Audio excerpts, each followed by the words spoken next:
Os saúde amados com a paz do Senhor Jesus. Pastor Stanek, pregador do Mato, em mais uma exposição bíblica. Vamos lá, segundo livro do profeta Samuel, capítulo 10. Já estamos no capítulo 10. E vamos dar uma continuidade a uma guerra que começou no capítulo 8, contra os Moabitas e os Sírios. Moabita e os Sírios. Parece, vai entender no texto, que os sírios comandavam naquela época várias nações, vários reinos estavam sob o domínio dos sírios. Nós vamos falar um pouco sobre os moabitas. Então pulamos do capítulo 8 para o capítulo 10, porque o capítulo 9 narra o benefício que Davi fez a Melfibosete, descendente de Saul. Então nós seguimos a lição estudando a Bíblia em classe e pulamos do capítulo 8 para o 10, continuamos a mesma guerra que começou no capítulo 8. Então vamos lá. Aconteceu, vou ler o versículo 1 e o 2 do capítulo 10, para nós darmos sequência à nossa exposição. E aconteceu depois disto que morreu o rei dos filhos de Amon, e o seu filho Anum reinou em seu lugar. Devia ser um garoto novo, começou a reinar no lugar do pai. Então disse Davi: usarei de benevolência com Anum, filho de Naás, como seu pai usou de benevolência comigo. E enviou Davi os seus servos para consolá-lo acerca do seu pai, e foram os servos de Davi à terra dos filhos de Amon.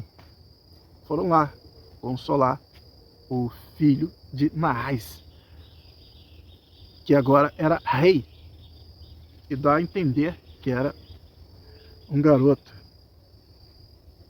A Bíblia não diz qual benevolência, qual benefício que Davi recebeu de Naás, que era o rei dos amonitas na época.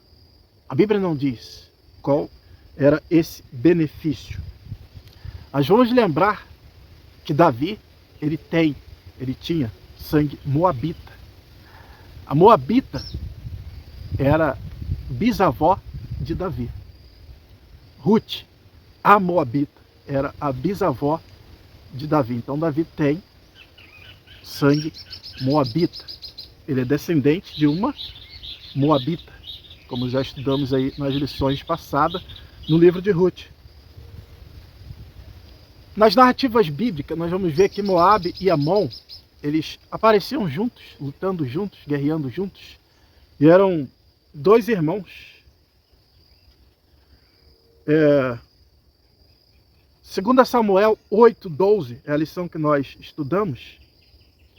Aí são os reinos que Davi derrotou no capítulo 8 e levou seus despojos. Então no versículo 12 narra assim, da Síria e de Moabe, e dos filhos de Amon, e dos filisteus, e de Ameleque, dos despojos de Adadezer, filho de Reoabe, rei de Zobá. Esse Adadezer também vai aparecer aqui no capítulo 10. Ele vai se recompor e vai aparecer no capítulo 10. Então da Síria, de Moabe e dos filhos de Amon. Eles aparecem junto. Enfim, eles são irmãos. Nós sabemos a origem desses dois. São filhos e netos de Ló. Então lá atrás, Deus deu para eles uma herança. Deus deu para os descendentes de Ló terras. Deus deu heranças, terras para eles. Vamos ver aqui, Vamos ver o versículo que fala sobre a origem desses dois povos, desses dois reinos. Conceberam as duas filhas de Ló, do seu pai, e a primogênita deu à luz a um filho e chamou Moabe. Este é o pai dos moabitas até o dia de hoje, até o dia que esse texto foi escrito. E a menor também deu à luz um filho e chamou Ben-Ami. Este é o pai dos filhos de Amon até o dia de hoje, até o dia que foi escrito esse texto. Gênesis 19, de 36 ao 38. Então eles nasceram, cresceram e Deus deu para eles posses. Olha só o que Deus disse aqui, ó. Deuteronômio 2:9.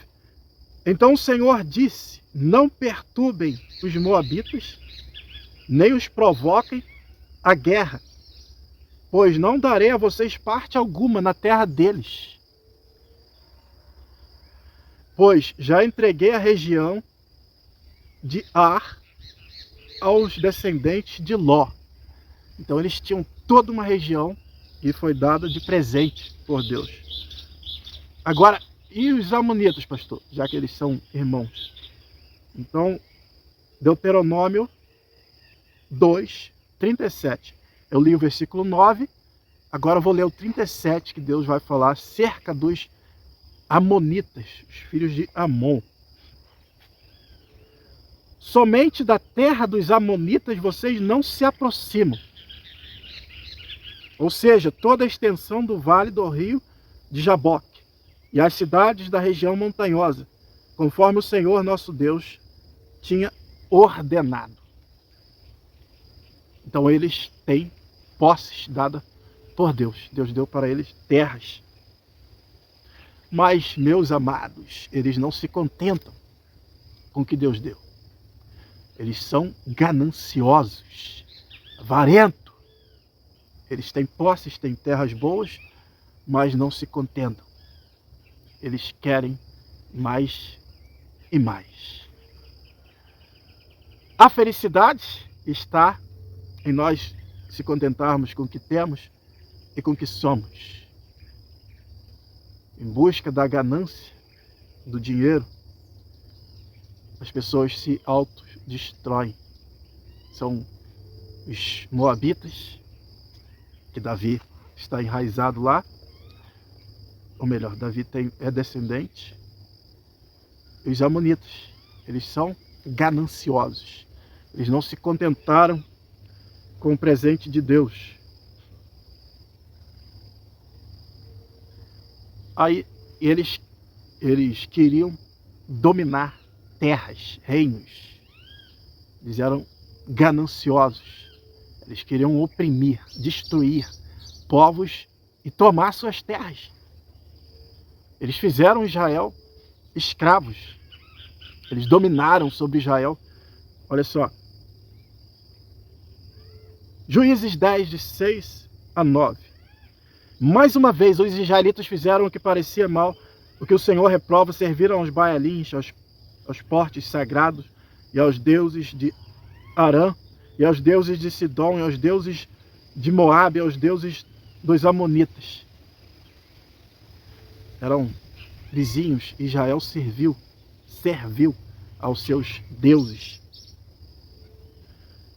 Aos deuses dos amonitas, aos deuses dos filisteus, como os israelitas abandonaram o Senhor e não mais lhe prestaram culto, a ira do Senhor se acendeu contra eles e os entregou nas mãos dos filisteus e dos amonitas, que naquele ano os humilharam, os oprimiram durante 18 anos. 18 anos oprimiram a todo Israel, a todo israelita, do lado leste do Jordão, em Gileade, na terra dos amorreus. Os amonitas também atravessaram o Jordão para lutar contra Judá e contra Benjamim e contra a tribo de Efraim. E grande angústia dominou Israel. A ganância deles era grande. Eles dominaram lá do outro lado do Jordão, que lembra que ficou duas tribos, se não me falha a memória, antes de atravessar o Jordão, herdaram terras, e as outras após o Jordão.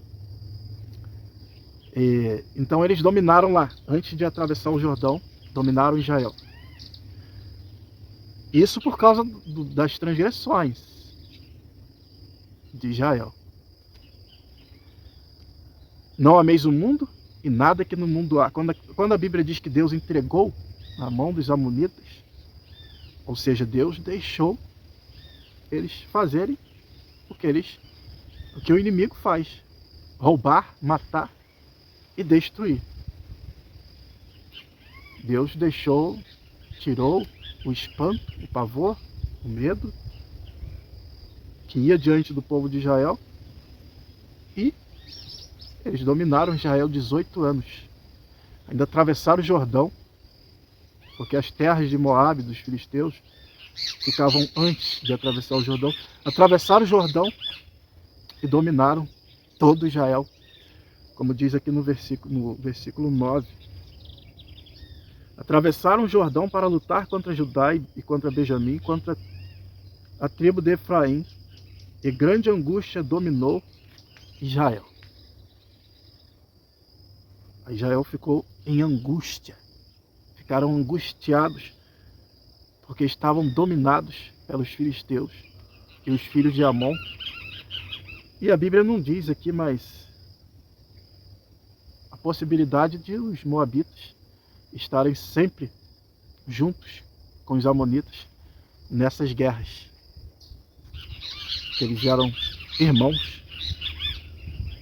Então, o povo entra em grande angústia, busca o Senhor, clama a Deus, abandona os ídolos, e Deus levanta um homem chamado Jefté para libertar o seu povo.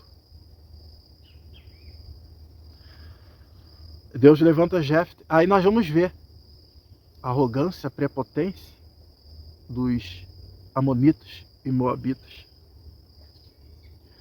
Porque Jefté, ele não vai querer guerrear contra eles. Até porque eles têm uma proteção de Deus. Deus disse, não mexe com eles. Tampouco pequei contra ti, porém, tu usas mal comigo, em peleja contra mim. O Senhor, que é juiz, julgue hoje entre os filhos de Israel e entre os filhos de Amon. Jefté mandou uma mensagem pedindo que eles se retirassem, pedindo paz. Aí aqui, ó, versículo 28. Porém, o rei dos filhos de Amon não deu ouvido às palavras de Jefté, as palavras que Jefté lhe enviou. Aí então, a Bíblia diz que Jefté reúne o exército de Israel, impelido pelo Espírito de Deus, atravessa o Jordão com o exército e derrota os amonitas e os feriu com grande mortandade, desde Aroé até chegar a Mininite, 20 cidades até Abel-Queramim. Assim foram subjugados os filhos de Amon diante dos filhos de Israel. Foram subjugados na época de Jefté. Mas a guerra continua. A arrogância, a ganância continua. Aí eu tô dando essa volta porque eu quero chegar no rei Naás. E Davi quis beneficiar o rei Naás porque ele tinha beneficiado Davi. Nós lemos aí no versículo 1 e 2. Então eu estou dando essa volta até chegar no rei Naás, para nós conhecermos um pouco dos moabitas, dos amonitas e o rei Naás.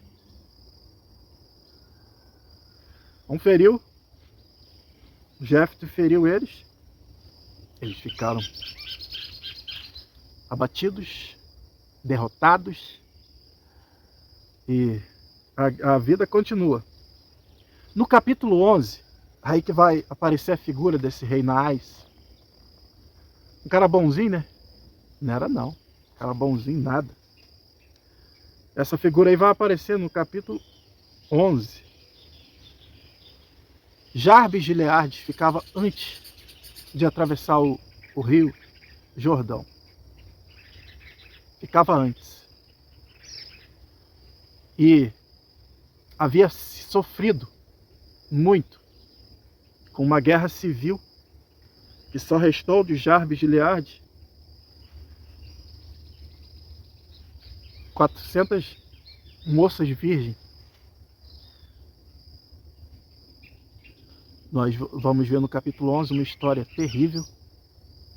No capítulo 11 não, no voltando lá na história do povo de Israel, em Juízes 21, eles tacaram fogo, destruíram Jabes de Gileade. Os próprios israelitas, numa guerra civil, eles armaram uma guerra contra uma tribo, e Jabes de Gileade não foi.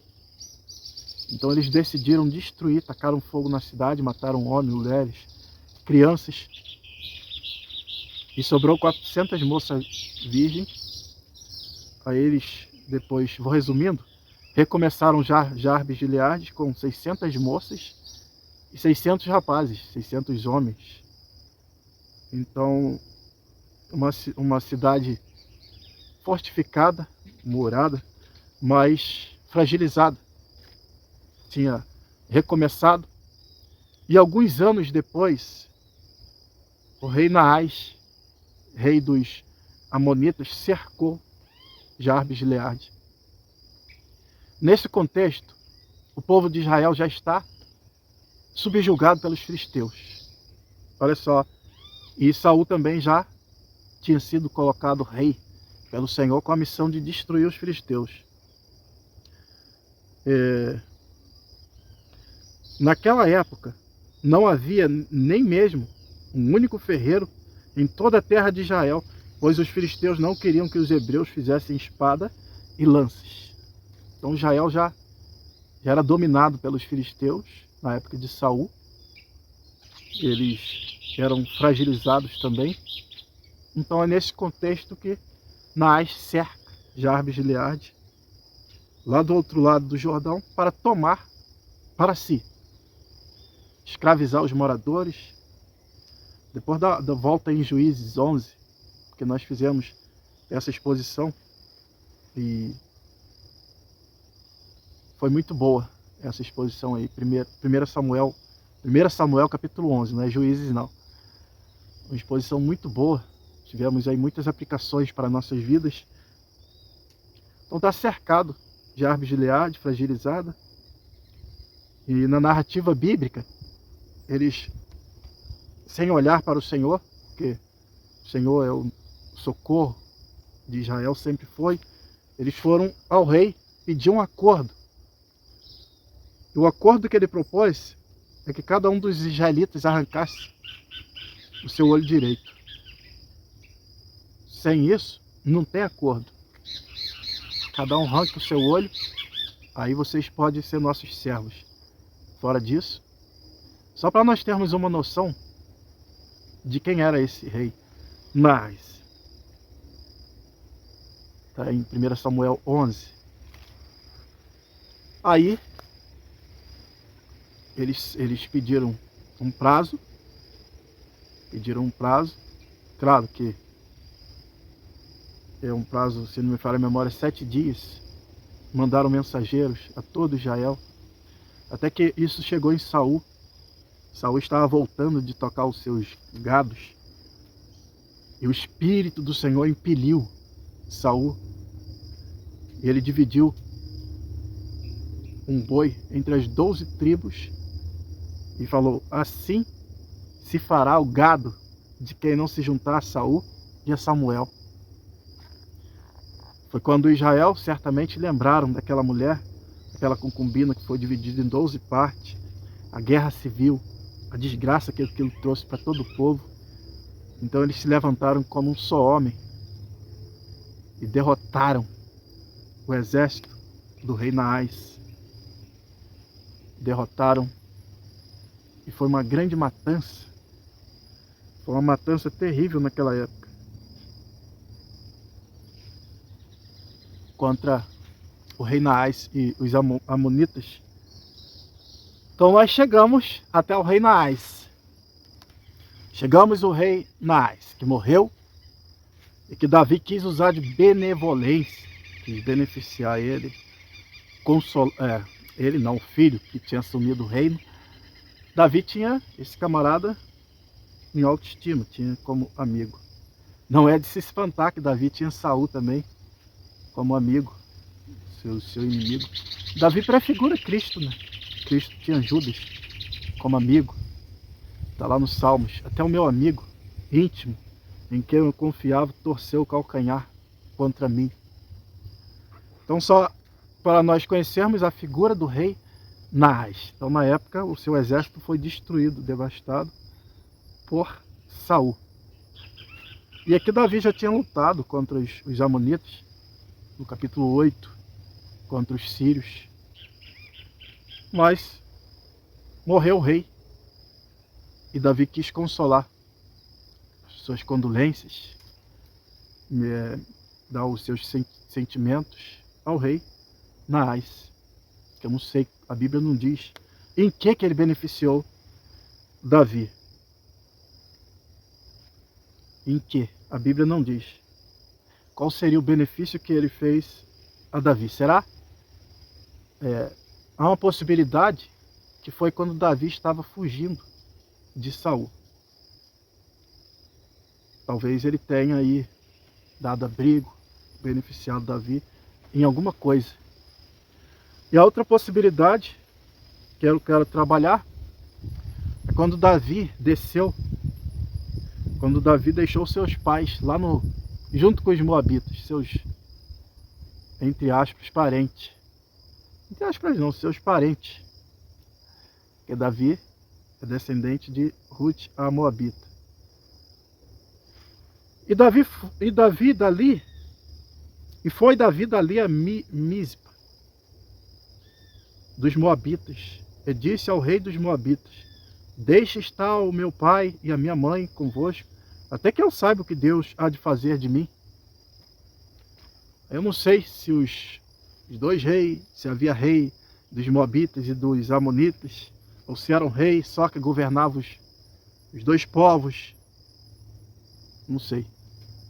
Se o rei deixou eles na terra dos amonitas e ele foi beneficiado lá. Aí não sei se esse rei aqui dos moabitas era Naás.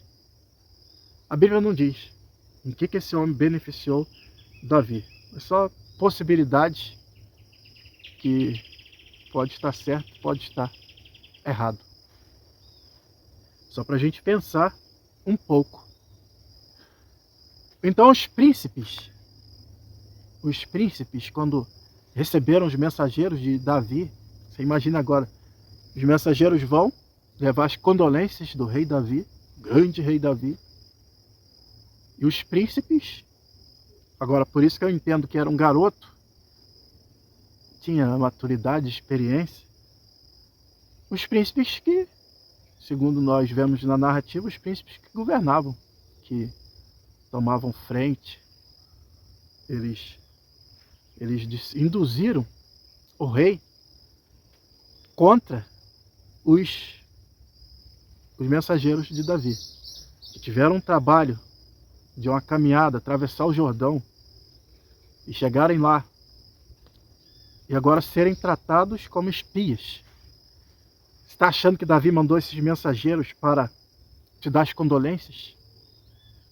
Não. Esses mensageiros vieram espiar as nossas terras.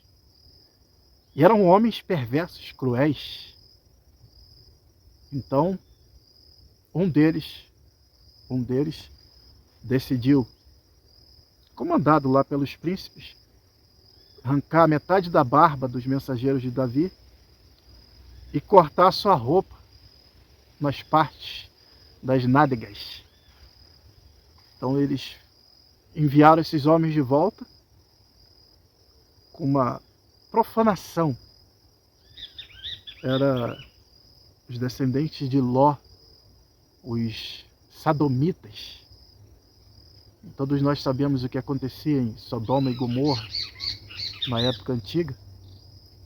Então eles saem de lá e parece que aquele espírito os persegue. Eles sabendo a origem deles, de um incesto. Então eles já nasceram da maldade, da perversidade. Eles, com certeza com a intenção, uma má intenção de tratar aqueles homens como afeminados, uma falta de respeito, uma decadência moral que eles se mostram, os amonitas. Então eles despedem esses homens, os mandam de volta. Aí nós vamos ver do versículo 3 ao 5. Eles vão humilhar os mensageiros de Davi. E os despediu. Então, versículo 4. Então tomou Anum, os servos de Davi,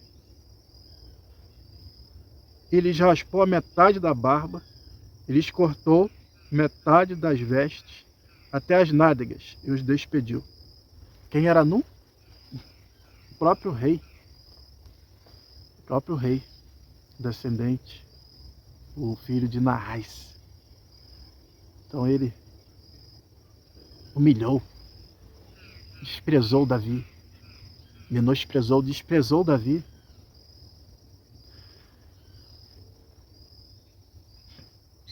Aí os homens estão voltando, certamente mandam mensageiros até Davi, eles ficam em algum lugar. Então Davi dá ordem para que eles fiquem em Jericó. Porque, vamos lembrar a trajetória, eles atravessaram o Jordão e foram até o rei dos Moabitas, dos Amonitas. E quando voltam do Jordão, a primeira cidade que foi tomada por Josué, Jericó. Que eu não sei se na época estava reedificada, porque Josué disse: maldito quem reedificar. Jericó? Foi Jericó? Eu não lembro, não me lembro. Ou foi Ai? Acho que foi Ai. Não me lembro. Então eles ficam em Jericó, a primeira cidade, quando passa ao voltar lá dos Amonitas. Versículo 5, que diz que Davi deixou-os lá até crescer as suas barbas. E com certeza levaram roupas para aqueles homens. Versículo 6 a 9. Os Amonitas se ligaram: aborrecemos Davi. Aborrecemos Davi e vamos antes que ele venha. Vamos atrás dele antes que ele venha. Então eles alugaram os sírios. Pagaram. Alugaram. Tem muito mercenário. Nós estamos vendo a guerra atual aí na Ucrânia. Muitos mercenários que aparecem a fim de levar algum benefício. Mercenário, para ele tanto faz viver ou morrer. Certo é que são caçadores de benefícios, de recompensas. Alugaram os sírios e outros povos, do versículo 6 a 9. E cercaram Israel pela frente, o exército de Israel.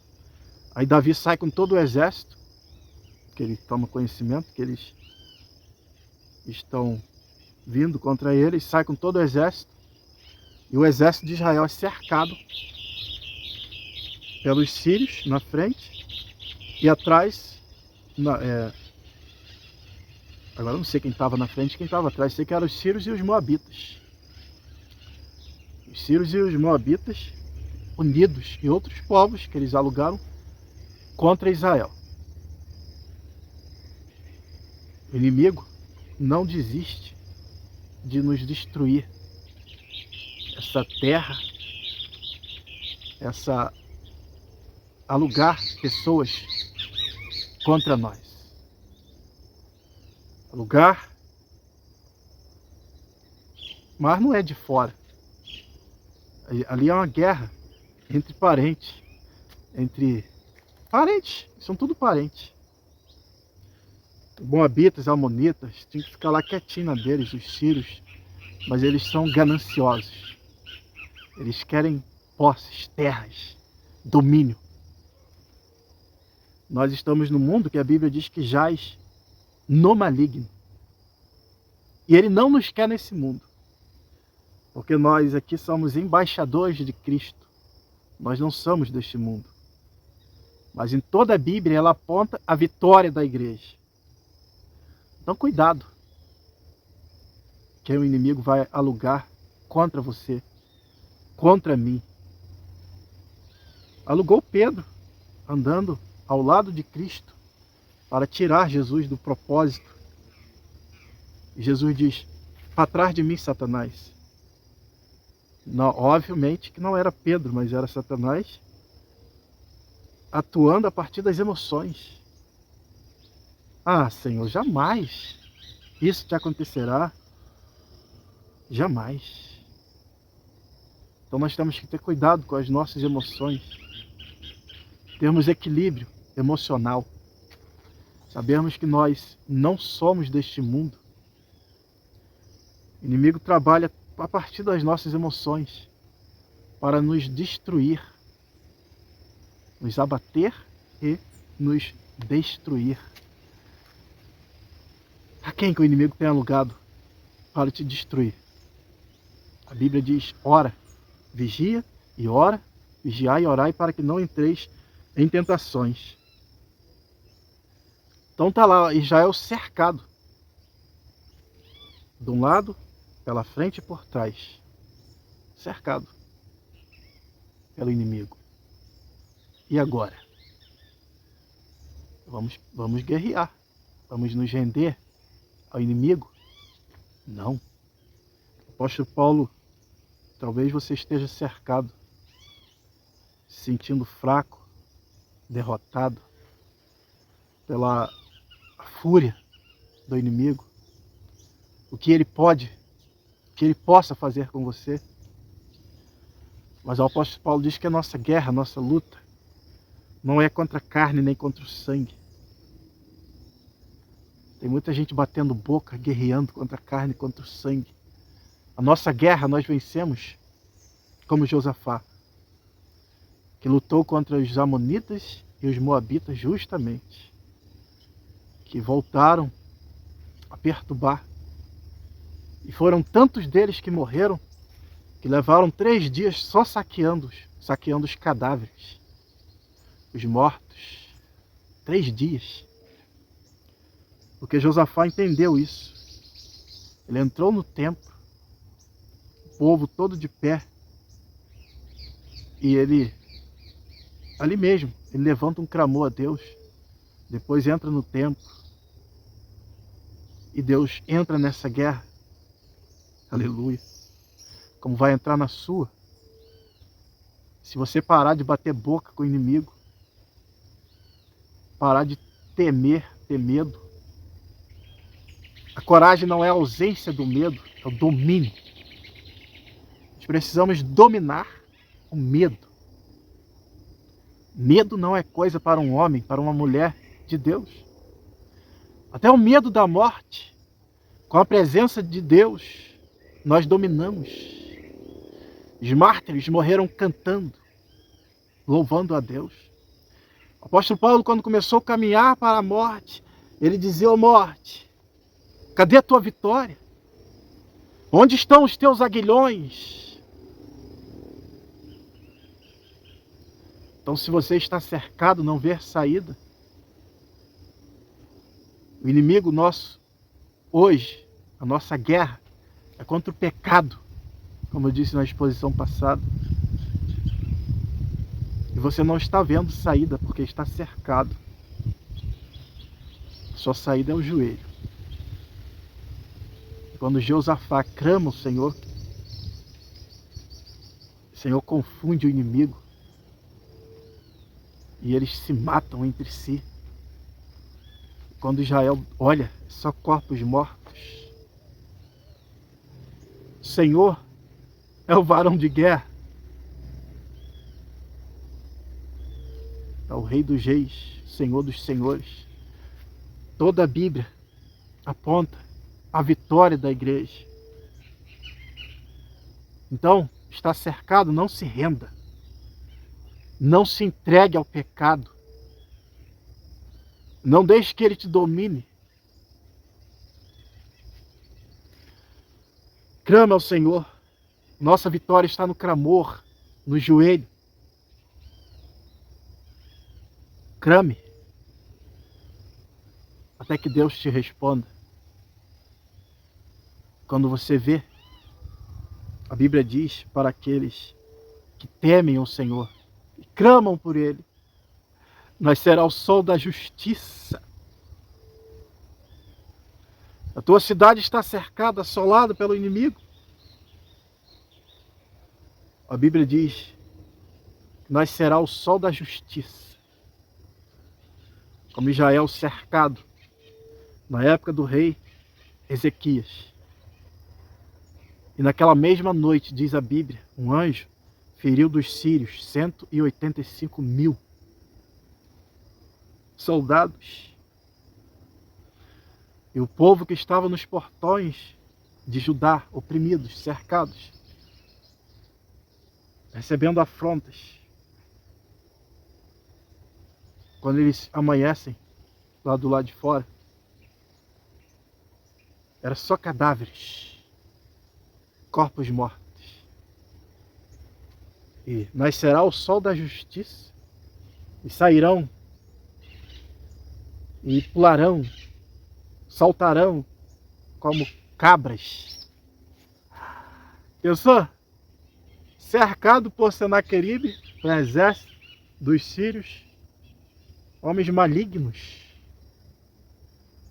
que cortavam os membros do corpo, braço, orelha, nariz, dedos, pé dos seus inimigos.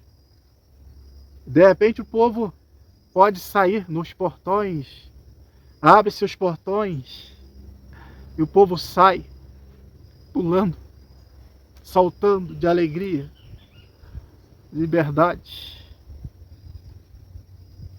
Então nossos inimigos não é com bate-boca, não.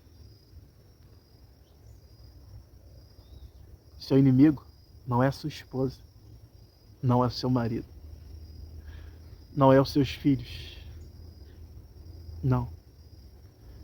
Tem gente que está cercado dentro de casa. O inimigo jogou um contra o outro, pai contra filho. O filho está contra o pai. E a mulher também. Os filhos estão tudo do lado da mãe, o pai sozinho. Ou então dividido. O lar dividido, aquela guerra travada. Você está cercado ou cercado.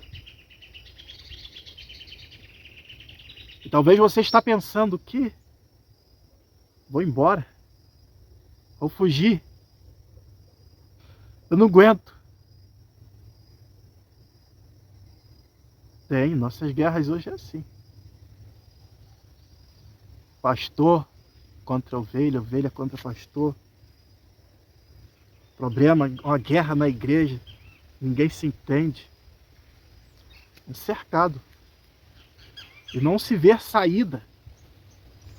Como Israel está aqui cercado pela frente e por trás. Aí Deus vai dar a estratégia para Joabe. Mas Deus está te dando a estratégia para você sair dessa. Não é bater boca, não é fugir como um covarde. Não, tudo que o inimigo quer é que você foge. Para ele acabar de te destruir. Te isolar da sua família. A estratégia é o joelho. Dobra o seu joelho. Se Deus não te responder, fica lá 1 hora, 2 horas, 3 horas. Vai para o jejum, vai para a oração. Senão você vai ser derrotado nessa guerra. Essa guerra vai ser vencida no joelho, na oração, no conserto, quem sabe? Você viu lá atrás que eu li aqui que Deus permitiu os amonitas oprimirem Israel durante 18 anos. Que eles abandonaram o Senhor. Eles serviram outros deuses. Quem sabe você não está amando o mundo, cobiçando as coisas do mundo. Aí quem sabe essa guerra você não vai vencer se consertando com Deus. Como Israel fez. Às vezes Deus só quer que você tire os ídolos. A cunha de Acã da sua casa. Tem muitas casas com a cunha de Acã na geladeira, no guarda-roupa. Um conserto. Israel se consertou com Deus naquela época. Então Deus enviou Jéfter para a libertação. E Deus já enviou Jesus Cristo. E ele veio para desfazer as obras do diabo. Quem sabe você está cercado porque está em falta com Deus. Faz um conserto. Humilhai-vos debaixo da potente mão do Senhor, e ao seu tempo ele vos exaltará. Se tem que descer, desce. É melhor descer do que ser derrubado. Desce. Tem umas mensagens no canal sobre Naamã. Até onde você está disposto a descer para salvar sua família?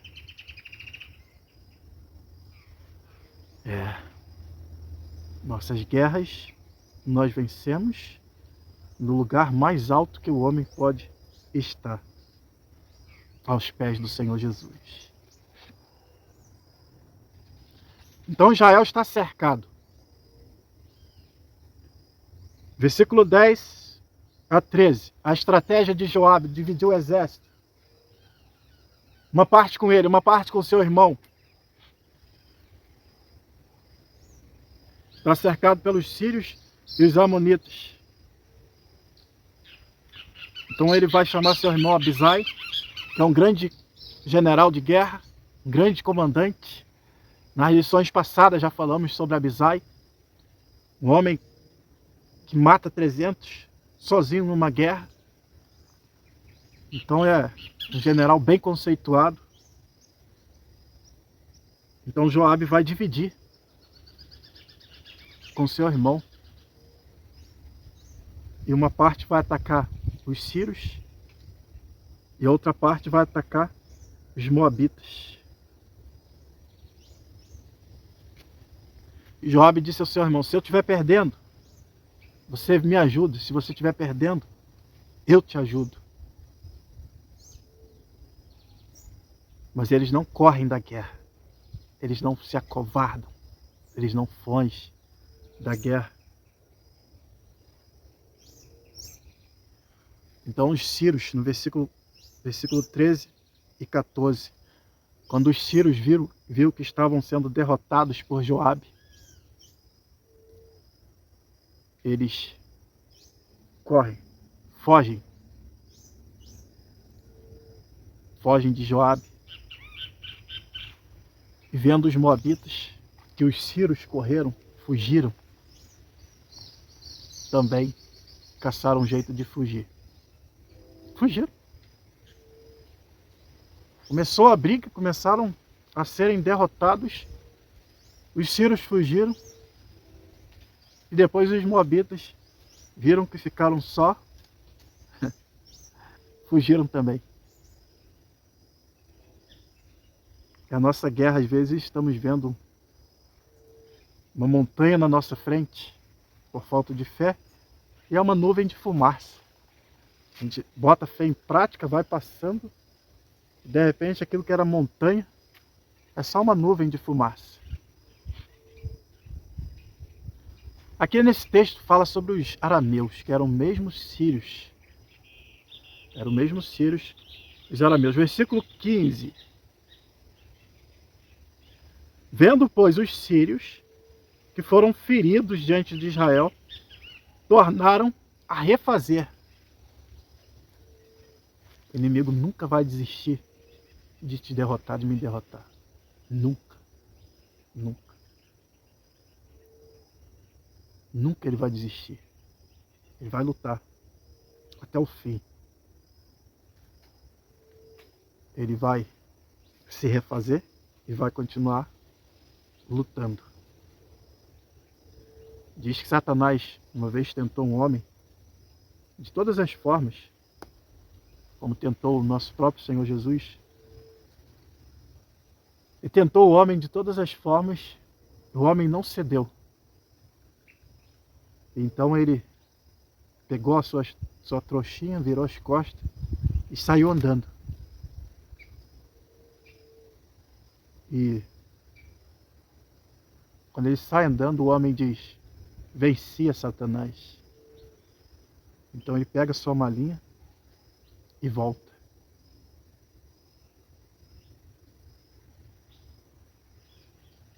Tentação vai ser até a volta do nosso Senhor e Salvador Jesus Cristo. A igreja será perseguida. Eu digo mais, será perseguida pela própria igreja. Por causa disso. Isso aqui. A ganância, a avareza, o orgulho do homem de não ceder, de não servir. Satanás sempre vai achar no homem isso, que é a natureza humana. Ganância, orgulho, avareza. São coisas que nós temos que lutar, vigiar, para não entrar em tentação. Então o exército vai se recompor. Aí nós vamos voltar no capítulo 8. Vamos ver que Hadadezer, ou Hadadezer, eu vou pronunciar Hadadezer, teve seu exército derrotado no capítulo 8. Lembra? Ele veio contra Israel e teve o seu exército derrotado. Fugiu, exércitos se renderam. Davi tomou os escudos de ouro dos seus oficiais. Estudamos isso aí no capítulo 8. E agora ele volta. E vamos ver que esse Hadadezer, ele dominava várias nações, vários povos. Vamos ver aqui no finalzinho do versículo. Olha só, versículo 19. Vendo, pois, todos os reis, servos de Hadadezer, que foram feridos diante de Israel, fizeram paz com Israel, e o serviram e temeram os sírios, de socorrer os filhos de Amon. Eles fizeram paz e serviram. Então, vê que Hadadezer, ele comandava alguns reinos. Alguns reis estavam sob o seu domínio e lutavam por ele. Isso vamos ver aqui no versículo que eu li agora, o versículo 19.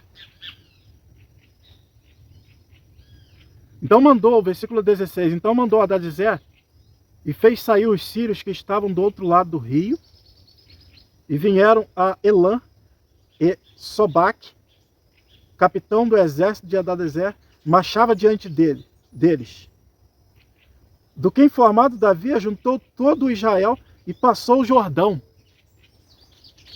Davi não esperou eles chegarem, não. Eles se reuniram e Davi, atravessou o Jordão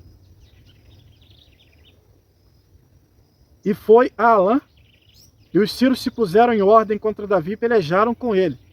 Porém os sírios fugiram de diante do rei Davi. E feriu dentre os sírios os homens de 700 carros e 40.000 homens de cavalaria.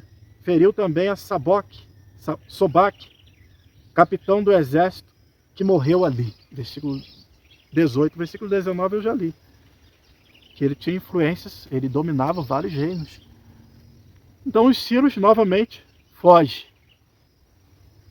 Foge da guerra. Foge de Davi. E é ruim. Nós lutamos contra um inimigo que não podemos derrotá-lo. Resisti o diabo e ele fugirá de vós. Ele vai fugir, mas vai voltar. Vive Ele vive ao nosso derredor, bramando como um leão, buscando a quem possa tragar. Olha aqui. O inimigo vê. Deus está com Davi. Tanta gente que... Olha o conselho do apóstolo Paulo. Da liberdade. Não vos tornei a meter-vos debaixo do jugo da servidão. E não vos torneis a meter-vos debaixo do jugo da servidão. Aí a Bíblia diz que o inimigo sai, ele é expulso pelo Senhor, mas se ele encontrar a casa limpa, ele volta com mais 7. E o último estado desse homem é pior do que o primeiro. Estejais firme na liberdade com que Cristo vos libertou, e não vos torneis a meter-vos debaixo do jugo da servidão. Então, os sírios vão voltar. Os amonitas vão voltar. Vai voltar aqueles pensamentos de prazer. Nosso cérebro é uma máquina que busca por prazer e satisfação. Aí Jesus vem e diz: aquele que quiser vir após mim, negue-se, pois, a si mesmo. Toma cada dia a sua cruz e segue-me. O apóstolo diz: não ameis o mundo e nada que no mundo há. Porque tudo que há no mundo, concupiscência da carne, soberba da vida, estão atrás de prazer e satisfação. O que te dá prazer, o que me dá prazer, não agrada a Deus. Então, se nós queremos vencer os sírios, os amonitas, que o nosso inimigo não vai ser derrotado agora. Ele vai fugir e vai voltar a te atacar, vai voltar a me atacar. Jejum, oração e, em primeira mão, vigilância. Não adianta orar se você não vigia, se eu não vigio. Não adianta orar. Como eu disse, toda a Bíblia aponta a vitória da igreja. A vitória da igreja. E a derrota. O fim de Satanás, que será lançado no lago de fogo e enxofre. Aí sim, ele vai para o inferno. Mas enquanto estiver aqui, você resiste. Ele recua. Ele foge. Mas volta.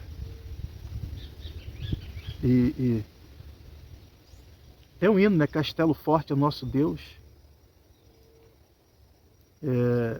Diz que Satanás vem com artimanhas tão cruéis. Tão cruéis. E ele vem com as armas.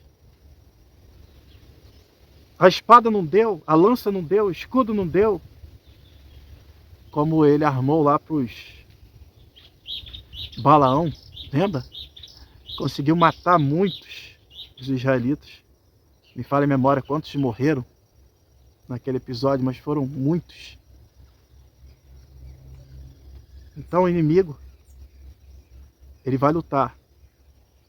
Nós estamos na guerra. Não podemos abaixar a cabeça. Levantai-vos e andai-vos, porque não será aqui o vosso descanso. Não fica querendo vida boa aqui nessa terra. Não. Vamos viver hoje como se Cristo fosse voltar amanhã. Deus abençoe a todos. Meu abraço e até a próxima exposição, se Deus assim nos permitir.